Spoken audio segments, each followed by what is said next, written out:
And do you think money is important to change the world or Yes. to... Okay. Yes. I do think today in this world, money is important to change the world. 100%. Yeah. That's why like sometimes when like spirituality minded people start saying things like it's like don't focus on money, blah blah blah. I'm like, that's bullshit. Okay. It's like if you're because like you can't just sit here and be like the people who have money are the ones destroying the world. And then at the same time, you're saying, well, money is bad, blah, blah, blah.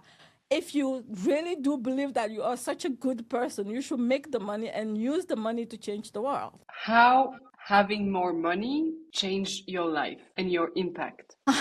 How did having more money change my life and my impact? First But of all, maybe... having more money Yeah. gives you the freedom to actually serve, in my opinion, a lot deeper than if you don't. Because if you have to struggle with money, if you have to think about money all the time, then it's kind of taking a little bit of a bandwidth away from you from really serving. That's one way. For me, it's allowed me to even invest more in my business, so that I can get my work. If I value that so much out into the world, and also me personally, it's like getting me in the space. I know, like a lot of the times when I talk about money, I don't always talk about my own personal wants and like you can call it needs and stuff like that. Uh, it's help with that as well. It's like, and it's a good thing. Yeah. And why you don't talk about your personal money? Because that's true. You never say, "Oh, I'm making that much, that much." You could Yeah. have done that in your marketing, but that's true. You're not making flashy. Yeah. So, That's why? that's true. Yeah. I don't talk about it all the time. I do talk about it sometimes. Uh that's a very good point. Why do I not talk about my own personal money? Perhaps because being flashy about money. I think it's not me actually. The truth is it's just not me. Right? The truth is I like money as equally as other things, and I want to talk about all sides the same. Do you understand what I mean? So, like, I think sometimes when I think about money, I grew up like it's very interesting how I grew up. Okay, how I grew up was this. When I was little, like when I was maybe 5 years old, my parents they were really like middle class but Togolese style. Okay, it's very middle class but Togolese style, and when I was about 5 years old, like at first before I was 5 years old, we lived inside of the city of Lome where there was electricity, running water, and all of these things. And then at some point, my parents decided that they wanted to move outside of the city a little bit so that they can build their own house. And it's a little bit like the outskirt of the city. And I remember uh, going there and then moving there, and then there was no running water anymore. There was no electricity. There was none of all of that. But like to us, it didn't feel like. But the bigger point, the bigger story was then I was living there, and then I was in that area. Like we, as like kind of like we came from the city, we were the it people. Okay, we were like the it people, right?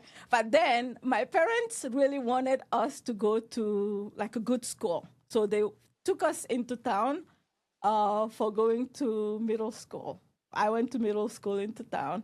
And it just so happened that, again, they didn't have a ton of money at that time. Later down the road, my parents did very well later down the road. But at the time, it wasn't like that. And I remember being in this school, and I was probably the poorest person in the school at the time. So for me, it was a very interesting contrast. Like when I was at home, I was the it person.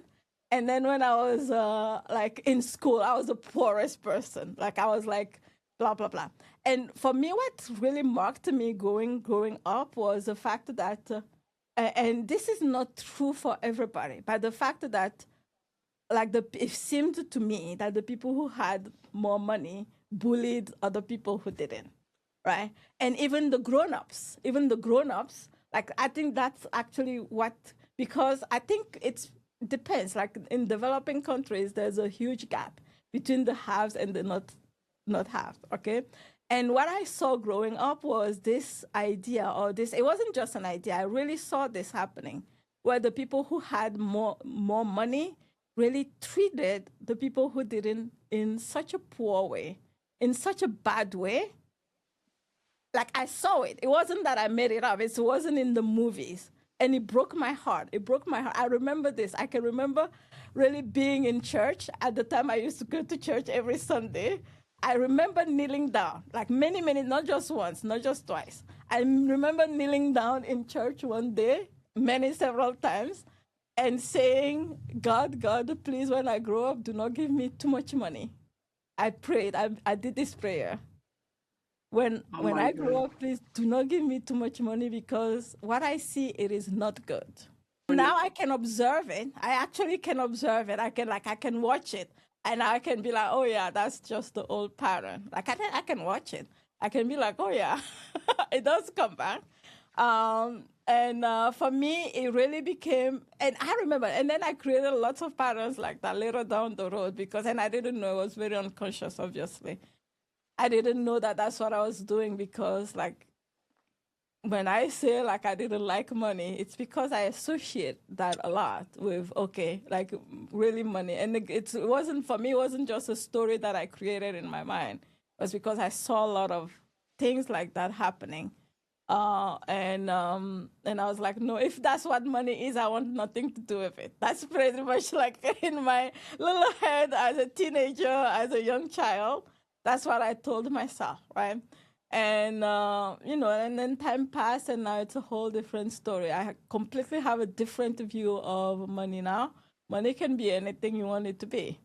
uh, and uh, and like, how did I get from there to knowing that having money doesn't make me a bad person?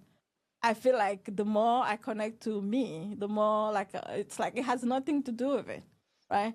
And the more like separate from money or no money, lack of money or having a lot of money, it doesn't matter. Like if I can go to the core of who I am and feel that, I already know who I am, right?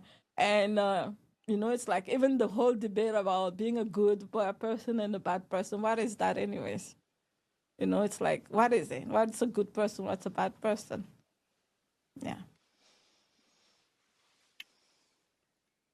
And do you think, back to coaches, do you think Yeah. many coaches We did derail a little bit. No, that's very interesting. I like Yeah. it because it got me thinking about coaches that are stuck. Do you think it's linked to limiting beliefs about money or It can be. Yeah, it can be. It can seriously be.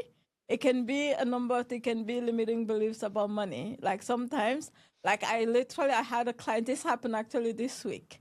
I had a client who, like, she's killing it really. She's created a lot, like she's grown a lot in her business. And last month she got an opportunity in her business where, like, an opportunity most people in her field will never get, you know? And like along the way she was processing everything, and then she really had to interact with different various people in the process. And like along the way she felt like she betrayed herself, she felt like she just went with what other people were saying, right? Like for the purpose of, like receiving what she was wanting. And at the end she was like, because she betrayed herself every step of the way. At the end, she was like, I actually don't want this anymore. She went with things that she really like. If it was so, like how she looked at it was this, right? How she looked at it was, I was hearing my little voice inside of me telling me this is how I should go. But then I went with the other people instead, knowing like very well that this is how I want to go with this. you know. And then she'd be like, and then it happened step by step, once, twice, three times. And then at the end, the message that she really created in her head was that if that's what it looks like on the top, I want nothing to do with it. Right. And so the conversation we had with that is like, you actually to get to create what you want it to look like on the top, you know? Yeah. Yeah. But at the same time, like for her, like it's like I always look at everything like even she knows, like we had conversations about it, and she understands that that was just her learning process into really getting there, right? Because like it grows, like the growth, it's almost like three times. Like she went from here to all like to the like so fast that like there were things like, you know, I know, like, you know, like in the process of growth, it's like there are a lot of things that you need to learn, right? And then she learned these things very fast, right? And then it was a little bit unsettling for her. Yeah, she's in Unity. Yeah, yeah. Very good.